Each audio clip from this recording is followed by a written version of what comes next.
चलिए खैर मकदम आपका ब्रेक के बाद। और ब्रेक के बाद अब हम रिपोर्ट की बात करेंगे। जम्मू कश्मीर पुलिस की कारकर्दगी पर कोई सवाल खड़ा नहीं कर सकता है, लेकिन बाज़ लोग वादी कश्मीर में ये भी कहते हैं कि इसी पुलिस में कुछ ऐसे लोग भी हैं जो खाकी पहनकर खाकी का खून ही करते हैं, जिससे पूरी पुलिस को परेशान भी होना पड़ता है। मिलिटेंसी के दौरान कई ऐसे पुलिस एहलकारों के नाम भी सामने आए जो कुकापरे और पापा कश्तवाड़ी से भी ज़्यादा जालिम समझे जाते थे, और अब इन दिनों भी कई पुलिस एहलकारों पर उंगली उठ रही है। आखिर ये पुलिस एहलकार ऐसा क्या करें क्या कि सारी पुलिस फोर्स को शक के दायरे में खड़ा किया जाना पड़ता है? हम आपको दिखाते हैं ये इस रिपोर्ट में। बांडीपोरा के इन 90 दिनों में वो कोई दिन न गुजरा होगा जब यहाँ हुआ हंगामा, टीयर गैस, पैलेट ना चले होंगे। हड़ताल तो पहले ही है, लेकिन यहाँ पर सूरत इतनी पुरतशद्दुद क्यों? मुकामी लोगों की माने तो कुछ नया नहीं, फिर भी यहाँ की बात कुछ हटके ही बताई जाती है। नसू के अब्दुल-रशीद और दूसरे कई लोगों से हमने वजह जानना चाही तो वो इसके लिए आवाम को नहीं बल्कि मुतलका थाने के एसएचओ को ही जिम्मेदार ठहरा रहे हैं।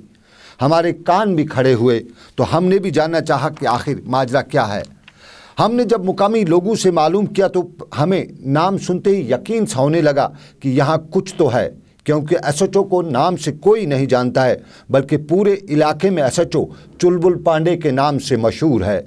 नाम बहादुर खान होता, तूफान खान होता या तुरम खान तो शायद हम किसी हद तक रुक भी जाते, लेकिन चुलबुल पांडे के नाम की वजह से हम पांडे जी का शजरे नसब दरियाफ्त करने पर मजबूर हुए। पांडे जी का शजरे नसब फिल्म दबंग से मिलते हुए हमें ये मालूम हुआ चुलबुल पांडे जी बड़े दबंगी हैं। फिल्मी अंदाज में कहते हैं कि इलाके का गश्त करते हैं, बीच सड़क पर किसी को भी रोककर पांडे गिरी दिखा सकते हैं, और इन दिनों के हालात में पांडे जी को तो मौका ही मिला है। जहां मुजाहरा हो तो फिर पांडे ही हाथ खोलकर लोगों को खोलते हैं, और जहां ना हो वहां पांडे जी मुजाहरा करवाने का तरीका भी जानते हैं। अब लोगों की माने तो पांडे जी मुजाहरे और तोड़ फोड़ से खूब मज़े लेते हैं। इन लोगों पर डंडा, पैलेट और टीयर गैस चलाते हैं, और फिर जो कोई हाथ लगता है उसको अच्छा पीसते भी ज़रूर हैं। जिसका फ़ोटो मिला उसके वालिदैन को पीसने के लिए हथियार भी मिल जाता है, और पांडीपोरा के चुलबुल पांडे से लोग तंग आकर फिर मुजाहरा भी करते हैं। अफसरान के पास शिकायत कोई कर नहीं सकता, क्योंकि यहाँ के लोगों को ये यकीन है कि अगर उनकी शिकायत बेकार गई तो फिर उनकी चुलबुल पांडे से खैर नहीं होगी। सो जो कुछ करना है आवाम सड़क पर ही करना बेहतर समझती है। चुलबुल पांडे दबंग हैं, चुलबुल पांडे पैलेट का माहर है, ये तो आवाम सड़क के तजुर्बों से जानती है। लेकिन कुछ लोग ये भी जानते हैं कि सरकार अगर चुलबुल पांडे जैसे कुछ अफसरान की जायदाद का तजिया करेगी तो मालूम हो ही जाएगा कि 60,000 की तनख्वाह लेने वाला चुलबुल पांडे जी 20-20 लाख की गाड़ी रोज़ कैसे बदलता है। वरना बांडीपोरा के लोग किसी और मिट्टी के बने तो नहीं हैं जो आए रोज़ सड़कों पर गला फाड़ते रहते। सनम एजाज, श्रीनगर। और चलिए अब हम आपको बताते हैं बुदुल राजौरी का मामला भी। बुदुल डिग्री कॉलेज में बुनियादी सहूलियात की अदम दस्तियाबी को लेकर आज तलबा ने एहतजाजी मुजाहरा किया, और एहतजाजी मुजाहरा करते हुए तलबा ने महकमे तालीम पर इल्ज़ाम आयद किया कि महकमा तालीम न स्कूल में पानी की सप्लाई बहाल कर सका है, न कॉलेज की इमारत का इफ्ता कर सका है, और कई कॉलेजों को मिला, हायर सेकेंडरी और दूसरे कॉलेज को मिलाकर एक ही बिल्डिंग में तलबा और तालिबात को तालीम हासिल करनी पड़ती है, और इससे यहाँ बड़ी तादाद में फुकदान है। कहीं तालीम का फुकदान है, कहीं पढ़ाई का फुकदान है, तो कहीं यहाँ पानी का फुकदान है, और कहीं बैतुल खुला का फुकदान है। राजौरी के तलबा की दाद फरियाद। सर मेरा नाम जाहिद मीर है जी पर हेड बॉय हूँ जी। यहाँ पर आज 2 महीने हो गए पानी का कोई बंदोबस्त नहीं है। यहाँ पर जो भी आता है बाथरूम जाता है, स्टाफ को, फीमेल्स को ज़्यादा प्रॉब्लम हो रही है। यहाँ पर बाहर से पानी गैलरियों में लाना पड़ता है, फिर यहाँ पर टॉयलेट जाना होता है। तो ये क्या ड्रामा है, ये कैसा स्वच्छ भारत अभियान है जहाँ 2 महीने से पानी ही नहीं होता। टॉयलेट बनाए जाते हैं लेकिन पानी ही नहीं होता वहाँ। राजौरी के तलबा की दाद फरियाद। इधर नाजायज़ तामीरात को मुनज़्ज़म करने की कार्रवाई को अमलाते हुए डिप्टी कमिश्नर गांदरबल तारिक हसैन की मौजूदगी में आज एक इमारत को भी गांदरबल में मुनज़्ज़म किया गया, और इन इमारत को मुनज़्ज़म करने से पहले इन लोगों को बताया जाता है कि ज़िला इंतज़ामिया की जानिब से कई बार सरकारी अराजी पर किसी भी किस्म की तामीर ना खड़ी करने को कहा गया था। ताहम कानून की खिलाफ वर्जी करते हुए इलाके में ये तामीर खड़ा की गई थी, और आज ज़िला इंतज़ामिया के इंतज़ामी अमले ने इसे मुनहदम भी किया। और हादसे की खबर भी बताते चले, उधमपुर के ब्रमेन इलाके के मुकाम पर आज एक मुसाफिर गाड़ी को हादसा पेश आने के नतीजे में 4 मुसाफिर हलाक और 35 के करीब ज़ख्मी हुए हैं। ज़ख्मी को फौरी इलाज मुआवजे के लिए उधमपुर के ज़िला अस्पताल में भर्ती कराया गया है। बताया जाता है कि मारे गए अफराद में कुछ कमसिन भी हैं, जबकि बस में सवार स्कूली बच्चों की एक बड़ी तादाद भी ज़ख्मी हुई है। रियासत वज़ीर चौधरी लाल सिंह ने आज अस्पताल जाकर ज़ख्मियों की अयादत की और इंतज़ामिया को हिदायत दिए कि ज़ख्मियों की भरपूर मदद की जाए।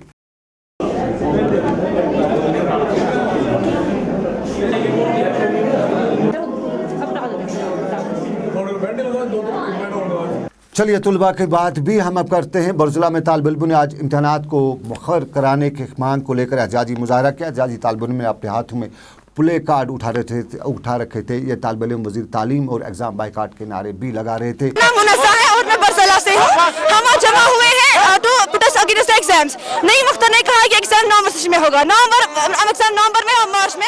फर्क पता नहीं है, सिलेबस कम हो या ना कम हो, से कोई फर्क नहीं पड़ता। फर्क पड़ता है उनसे जिनको पैलेट आई, जिनको बुलेट आई, वो क्या करेंगे, उनको वो कैसे एग्जाम देंगे। और हम अपने नाज़रीन को चलते चलते आपको बताते भी चले कि 2013 में एक नोटिफिकेशन जारी हुई थी और ये जम्मू कश्मीर पब्लिक सर्विस ने Kashmir civil service judicial exams के हवाले से नोटिफिकेशन जारी की थी। तब इन एग्ज़ाम्स का प्रिलिमिनरी होना था, लेकिन मामला अदालत तक पहुंचा और मौजूद अदालत ने इस हवाले से अहकाम जारी करते हुए सभी लोगों को मेंस में आने की इजाज़त दी। लेकिन अब पब्लिक सर्विस कमीशन का Kashmir civil service judicial exams के हवाले से नया मामला सामने आया है। 28 सितंबर यानी अब से करीबन एक हफ़्ता पहले Jammu Kashmir public service commission ने नोटिफिकेशन दूसरी निकाली, जिसमें इन इम्तहानात की डेट शीट निकाली गई और बताया गया कि 16 अक्टूबर से ये इम्तहानात लिए जाएंगे और ये इम्तहानात 16 अक्टूबर से शुरू होंगे। सुबह 9 बजे पहला पर्चा लिया जाएगा और दूसरा 2 बजे से शुरू लिया जाएगा। एक दिन में 2 पर्चे लिए जाएंगे और ये 22 अक्टूबर तक ये इम्तहानात ख़त्म होंगे जिनके कश्मीर सिविल सर्विस जुडिशल इम्तहानात के। लेकिन इस हवाले से सवाल यहाँ पे ये खड़ा होता है कि जब भी केएस या इस तरह के इम्तहानात होते हैं वहाँ पे एक अच्छी तारीख बीच में दी जाती है ताकि लड़के पढ़ाई कर सकें, तलबा पढ़ सकें और पढ़ने के बाद प्रिलिमिनरी के बाद इसकी तैयारी कर सकें। लेकिन अचानक 18 सितंबर को तारीख निकालना और फिर 16 अक्टूबर की डेट, यानी सिर्फ एक महीने में, एक तो कश्मीर की हालत सूरत हाल और सूरत हाल में तलबा को ये बताना कि वो आप सिर्फ एक महीने में इन इम्तहानात, वो भी बहुत बड़े इम्पॉर्टेंट इम्तहानात जहाँ से हमारे मुअज़्ज़िज़ जज निकलेंगे इन इम्तहानात के बाद, उस पे अब सवाल खड़ा हो रहे हैं। और कश्मीर में अक्सर लोग इसके पीछे कोई न कोई कॉन्स्पायरेसी भी बता रहे हैं। पब्लिक सर्विस कमीशन के चेयरमैन के साथ साथ दूसरे अहदेदारों से अपील करते हुए कई लोगों ने हमें बताया है कि वो इस पर नज़रसानी करते हुए ये देखें कि आखिर इसके पीछे के क्या मुहरिकात हैं। एक तो 2 शिफ्टों में कभी एग्ज़ाम हुआ नहीं है ऐसे इम्तहानात का, जिनमें पब्लिक सर्विस के इम्तहानात हों जो बहुत ही क्रूशल इम्तहानात हों, उस पर सिर्फ 29 दिन की तारीख, 29 दिन की तैयारी करने की तारीख, और इस पर भी सवाल उठे हैं। और रियासती वज़ीर आला से ख़ास तौर पे ये अपील की गई है कि ऐसा कश्मीर में पहली बार हुआ है और वो नहीं चाहते हैं कि एक बार फिर कश्मीर में कुछ ऐसा हो जाए जिससे कश्मीर की सरकार की कारकर्दगी पर सवाल उठे।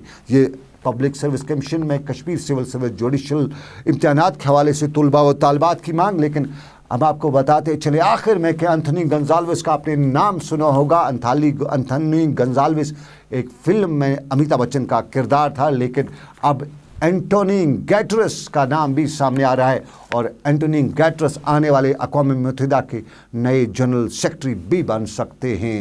एंटोनी गैटरस पुर्तगाल के वज़ीर-ए-आज़म भी रह चुके हैं और वो अक़वाम मुत्तहिदा में रिफ्यूजियों के कमिश्नर भी रह चुके हैं। और इस एंथनी गैटरस के नाम पर सभी ममालिक ने अब मुत्तफ़िक़ा तौर पर फैसला भी किया है कि वो आने वाले सेक्रेटरी जनरल भी होंगे। फ़िलहाल सेक्रेटरी जनरल के लिए एंथनी गंजाल्विस नहीं, एंथनी गैटरस का नाम, और एंथनी गैटरस के इस नाम के साथ ही मुझे यहाँ पर दीजिए इजाज़त। ऊपर वाले ने चाहा फिर करेंगे आपसे मुलाकात। आप रखिए अपना ख्याल। अल्लाह आपका मेरा सबका निगहबान हो। अल्लाह हाफ़िज़।